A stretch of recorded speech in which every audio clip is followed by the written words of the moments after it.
So this session is about profiling and responsive layout. And I'm a little bit sad to say I'm using Team Developer 7.3 because I saw in 7.4 I can use 125% because I'm nearly 60 years old. But for now, I have to work with 7.3. And for me, it's more important to see more details, more information on different screens and dialogues and forms and so on. So let's start with profiling. I want to give you an overview about profiling, what's going on with profiling, very useful techniques to use profiling inside your environment. And later on, I want to have a look into responsive layout. What does it mean? What you have to do and what you have to think about if you want to use responsive layout inside your team developed applications. And of course, I have some demos to show and to look into this layout techniques, give you some ideas and so on, and also to look into different profiles to give you an idea what you can do and what you can find out inside these profiles. And of course, at the end, we have a Q&A session. So code analysis with profiling means find performance bottlenecks in the current application. So bottlenecks, normally if you start as a developer, you're running your application, your test development environment, maybe you have a test database and so on.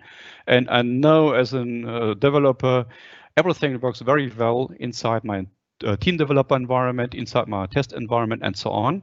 But after a while, if I ship my solution, some customer come back with some feedback telling me, well, the performance in this area is not very good and we have problems and end users and clients are mooning about bad performance and so on.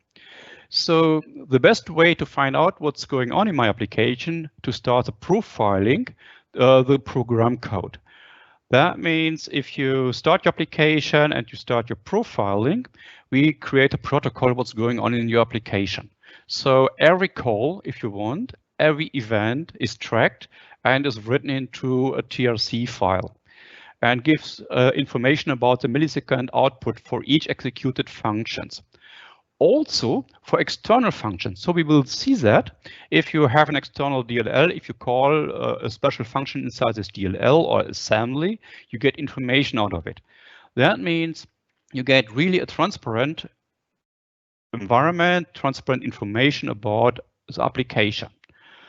The profiling viewer, it's part of the team developer kit, can be used to analyze the TRC files. And now my first hint, normally, at least in your environment, you create your profile, you start your application, and you create your profile inside maybe your test environment, and everything is fine. On user side, it is a little bit different. So you need different techniques to find out the bottleneck. And first of all, the customer will tell you at least the application is slow.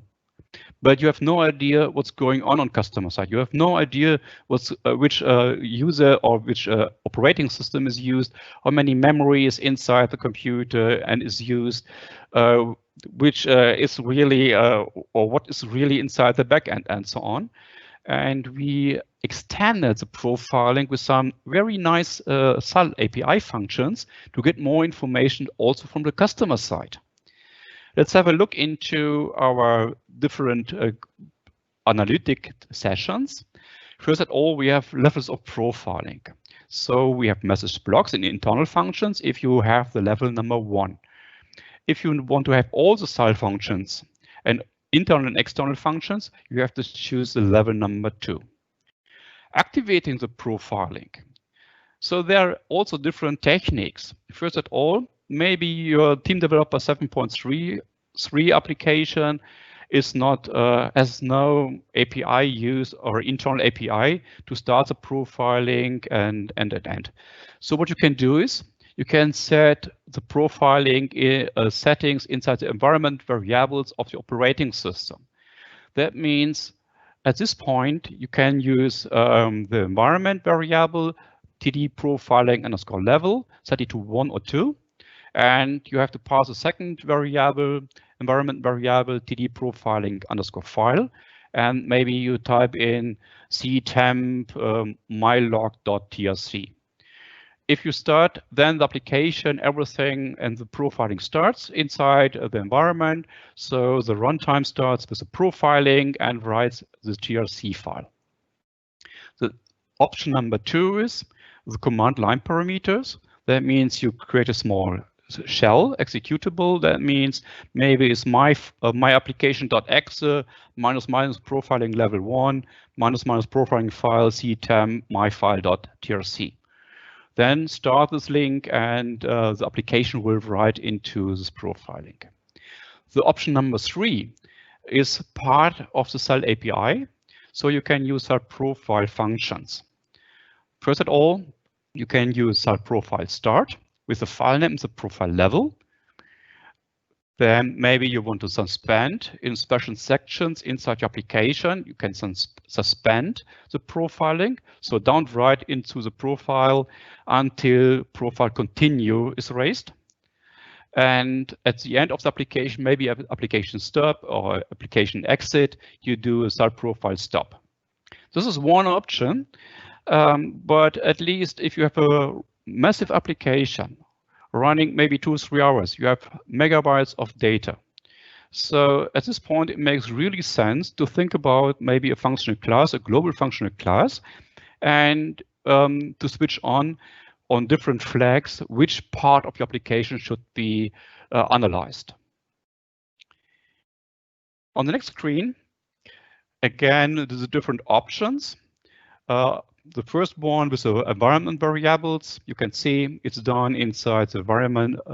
I set up this environment variables, ctem, test, whatever, TRC, the profiling level. The option number 2, application parameter. This is a normal editor. Test1 executable with the level and all the TRC files, and the job is done. And if you start your application, if you start your environment and the application is running, we write first at all the TRC file and we write also the protocol. Later on, we want to look also in the protocol file because it gives you some very nice overview information about different functions inside your application. So this is done if you don't have the chance to add code into your existing application. Like you ship something and at this point you need information from customer side, then maybe this first 2 options are the best choice. If you look into the code analytics, we have now a nice profile, TD profile viewer. So you can hide information, you can look into special sections. That means, for example, you can search for long-running functions inside the information or inside your application. That means maybe functions running longer than 2 seconds, or maybe you want to look into special sections of your application. Maybe also if you want to get information out of a special multi-threading environment. That means you have different threads inside your application, so you get the information from this profile viewer.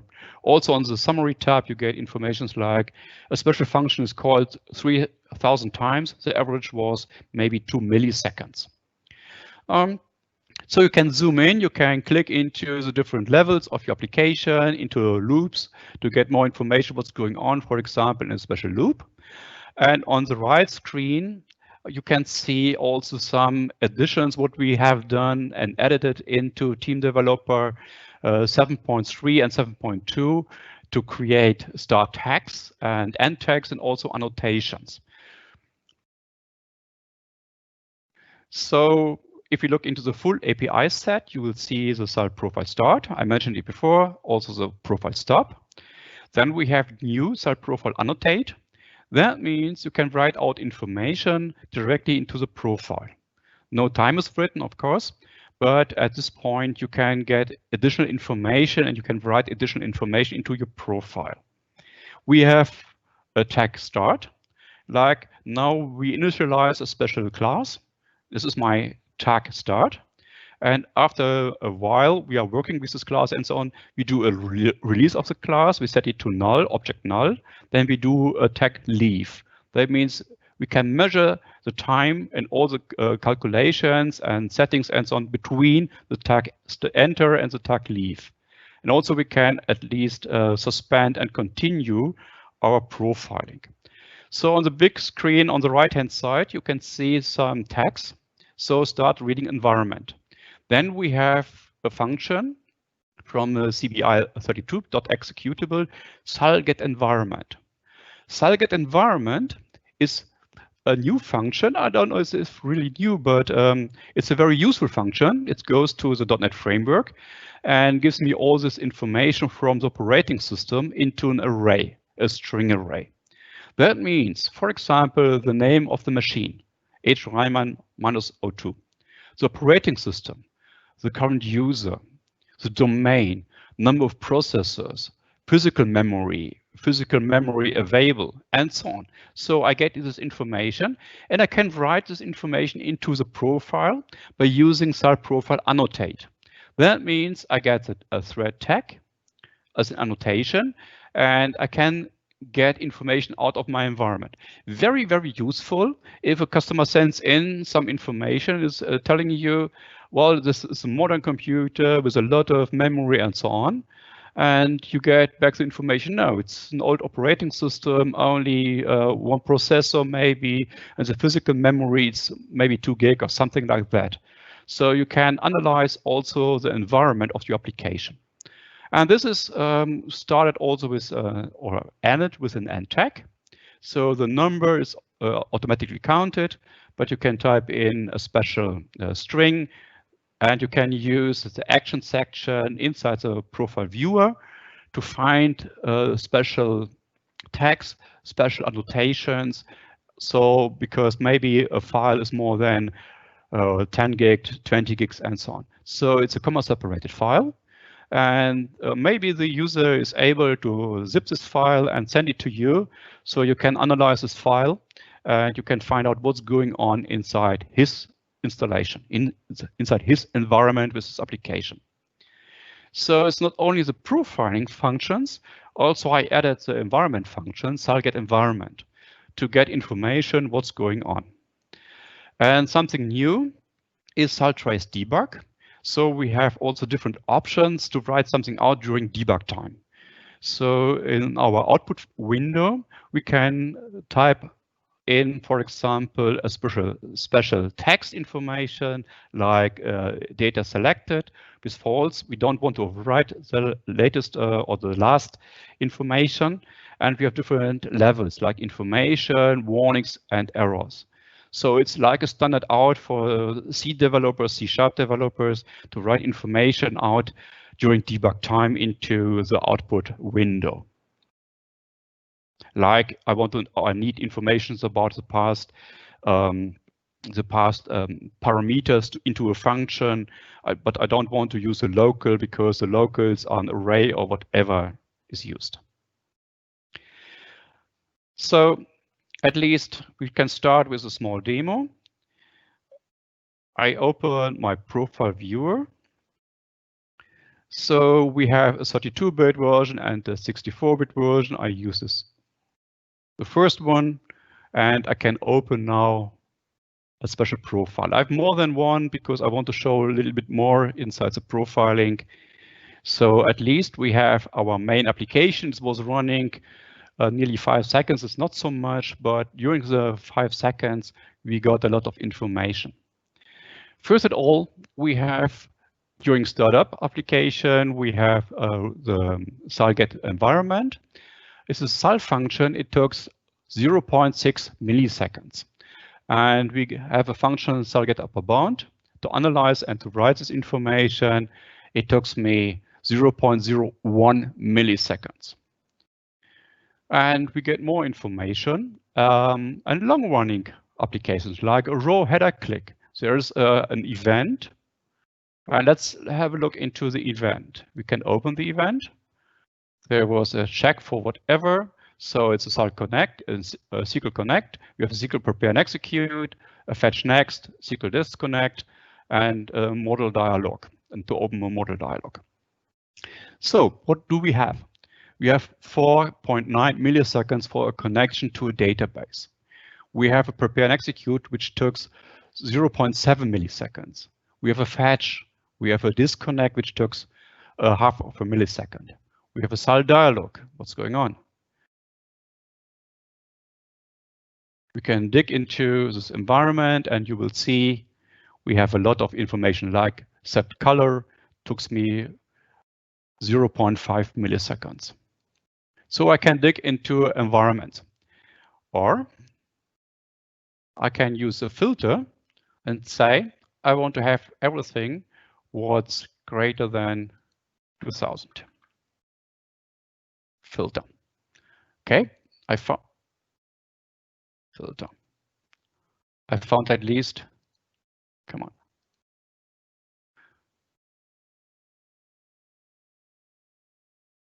Not the main thread.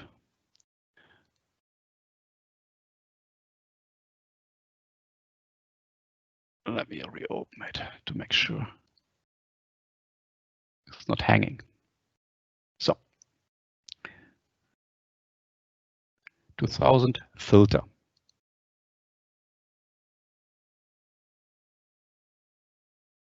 Hey.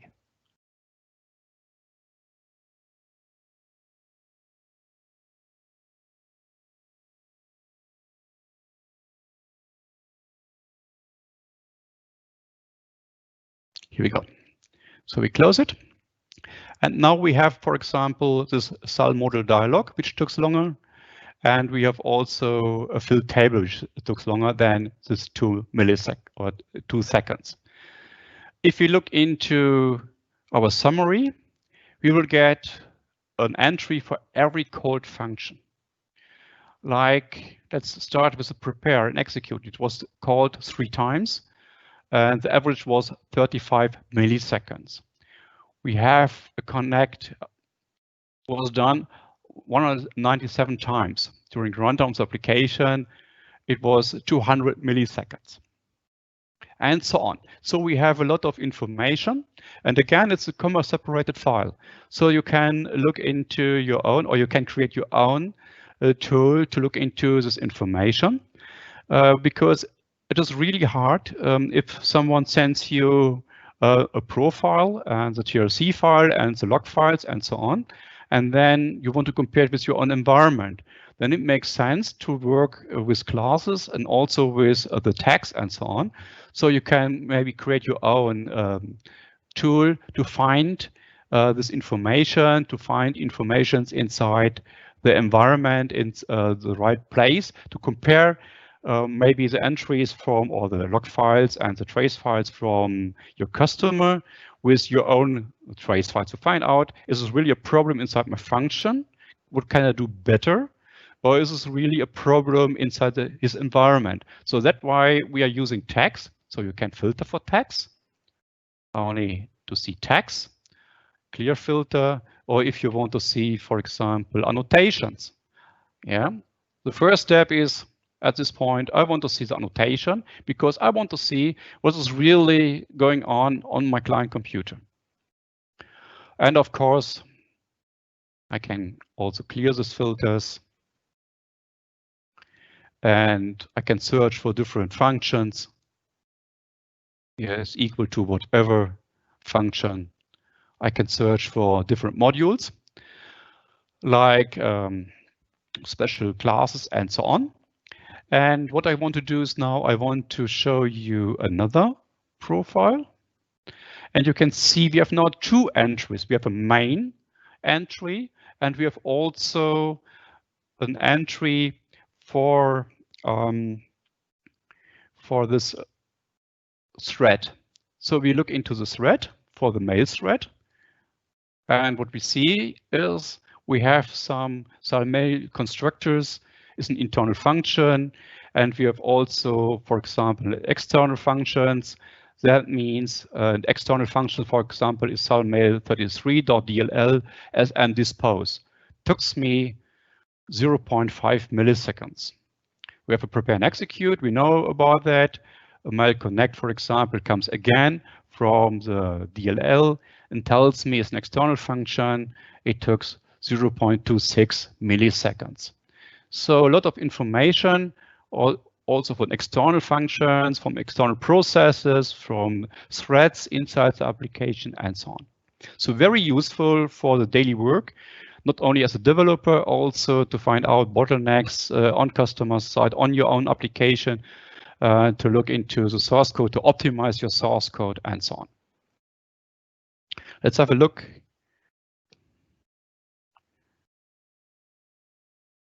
To the profile. Let's go ahead with responsive layout.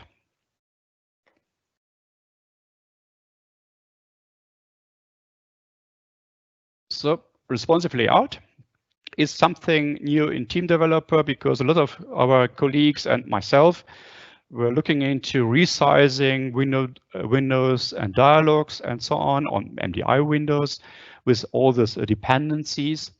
And what we did in the first step is we did a resizing of objects.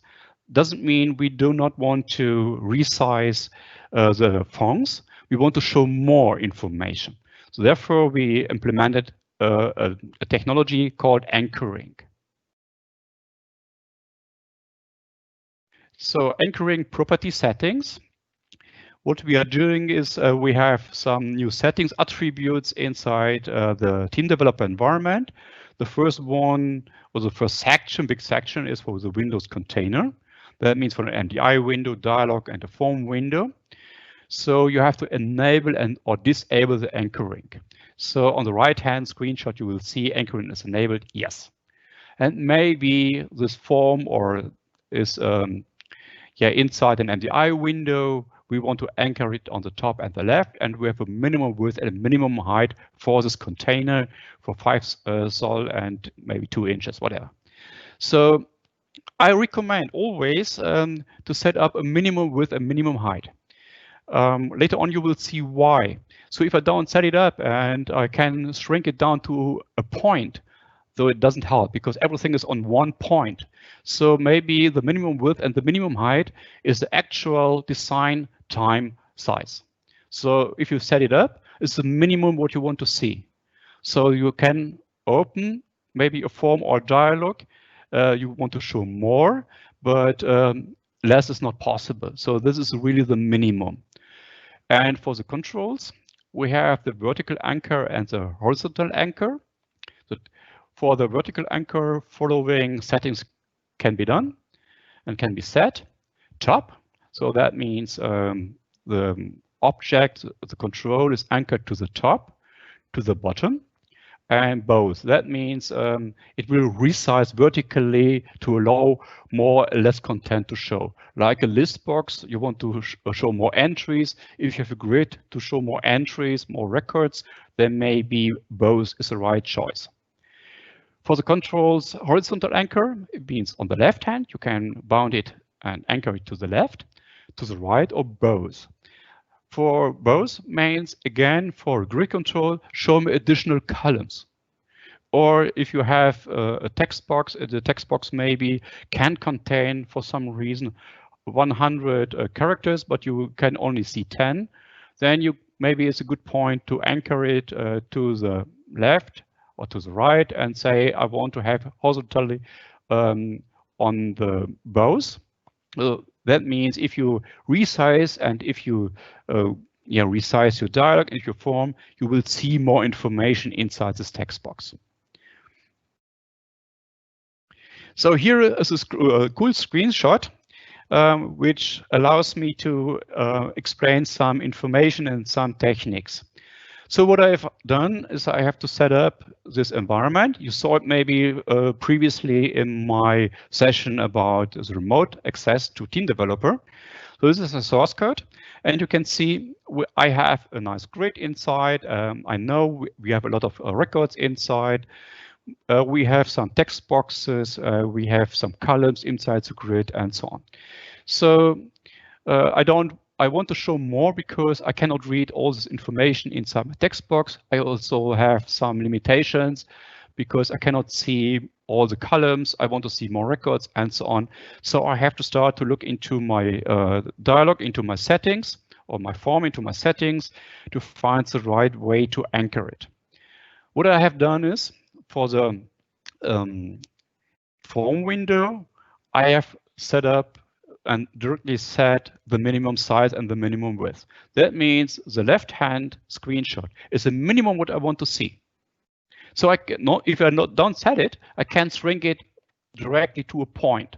So that makes no sense, at least. Then I have to look into the table control. What I have done is I have bounded and anchored it to both directions. For the vertical and the horizontal anchoring is set to both. At this point, I can show more records and I can show more columns.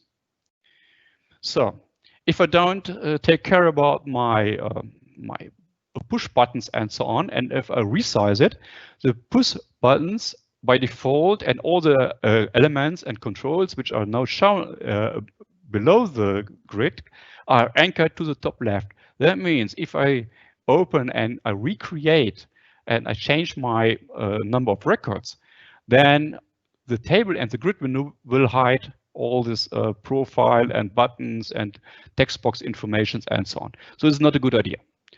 So at this point, I anchored this information to the bottom left. That was the first step. So if I resize something, it's the same relation, it's the same position from the bottom. And then I decided, okay, I want to do something to this direction. That means I want to resize and anchor that one to the both annotations. That means to anchor both. And my buttons, again, are anchored to the right border. So they're still in the same relation, if you see on the right-hand side, on the right-hand side. What makes sense and what doesn't make sense? At least it makes sense if you have hidden information, like this hash value. You want to see the hash value because something went wrong and you have to check it or whatever happens. At this point, you want to see more. Yes, you can scroll. But if you do a resize in horizontal both, then you get more information, like that text box. For the password, here Helmut, this is fixed length, 10. So it doesn't make any sense to show more because then I have an empty box and it doesn't make any sense to replace and resize something. So you need at least a plan if you start using anchoring inside Team Developer. And at my first beginnings with playing around with anchoring, it had nice effects. Like I want to have something resized in the middle of this dialog or form, and I forgot to bind and anchor this information to the right-hand side. Then I have a text box in the middle of a button and so on. So you have to think about, and you need a plan, what is the right way to show more information, what makes really sense. Again, with 7.4, we can change also the font and the resizing, anchoring, and so on. But for now, it's a fixed font, and you have to look into that. Anchoring for the text box means horizontal anchor. It's both. And if you do something, at least for the horizontal anchoring, you will see more information. Some words about Team Developer and UVHD displays increase font size. So Team Developer font scaling depends on the window scale and layout settings. So if you look into the environment, it's automatically, if you're using TrueType fonts, you can set in the display environment also the size to 125 for people over 60 years. And at least you can see all this information, but it's only used for TrueType fonts. If not, so it doesn't make sense. You get this nice effect that means scribbling and not very nice looking applications. So since Team Developer I would say Team Developer 6, everything is unique inside true type fonts. So then it is safe. If you have an older version of Team Developer, if you come from an older version of your source code and you migrate to Team Developer, maybe 7.33, then it makes really sense to change all the font settings, maybe to a true type font setting. To get more information out of it, to be prepared to run Team Developer 7.4 with resizing the font. And also, maybe it's not only in the global area of your source code, maybe you have to look also in your base class, because maybe sometimes a font is specially set into for a special text box, a special base class for a text box or combo box, and so on. So since Team Developer 7.1, we are using Microsoft Sans Serif TrueType font as a Team Developer default font. For all applications, you can set up the compatibility mode inside your environment. So at least change high DPI settings. You get a combo box. You can set it to system, and then the HTTP scaling override is done. And you get also nearly the same effect like true type fonts. But again, it makes sense if you look into applications, and we talk about that tomorrow during our session about migrating existing source code to the latest version. Then maybe it makes also sense, and I'm pretty sure I have a slide about that, to look also into very old-fashioned settings and to change everything to true type and so on. Let's have a look into this environment. So I start my Team Developer. Let's see. Anchor form, that one. No, it's not that one. No. Okay, let's take that one. So if we run application, you will see it's done. So again, if I open that one, you will see this is bound to the bottom. I can reload information. I use at this point the trace information, but go back into my application. I get some profile information and so on. The profile is set to on, so it's running. I have a minimum size in this direction. So this is really the minimum. I can go into this direction. I see more columns, and you can see I have changed some profile and not profile settings, some anchoring settings for this control, for the text box, also for the group box. It's also bound to the bottom, but in horizontal direction to both. I send up this profile annotate and information to the right button side. And if I type in some information, I get the hash value for that. So if I need more information about notation, so this is not resized. I have to go into my application layout, and now what I can do is I can look into my attribute inspector. Let's bring it over here and say I have a vertical horizontal anchor to both. Let's try it again. So it's done to both. Pretty simple. And if you look into the standard out into the button section, you will see we have also this information for all the buttons are the same to the right button. So you can also use the marking system inside your IDE in the visible area to say I want to have all these buttons on the right button. You don't have to take and to mark every button by its own. Pretty simple. But again, to avoid some nice effects, do the minimum size and the maximum width size. If you bring it to whatever default, let's do it.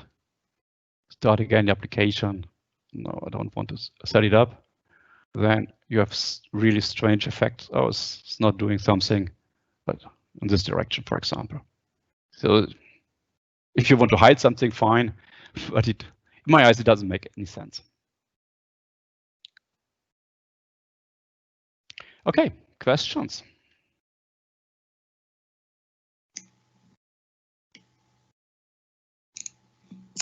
At this point, Helmut, there are no questions yet. Okay. If you have any, please let me know. Okay, thank you, Helmut. Before we continue another session with Helmut, the last one for this afternoon, we have a coffee break, which will be a bit longer. So we continue at 2:30, as mentioned on the agenda. And then I would also like to remind you to take our survey for day 1. You can see here on the screen. I will also post the link in the Q&A section. And then we see you all again at 2:30 for the last session for this afternoon.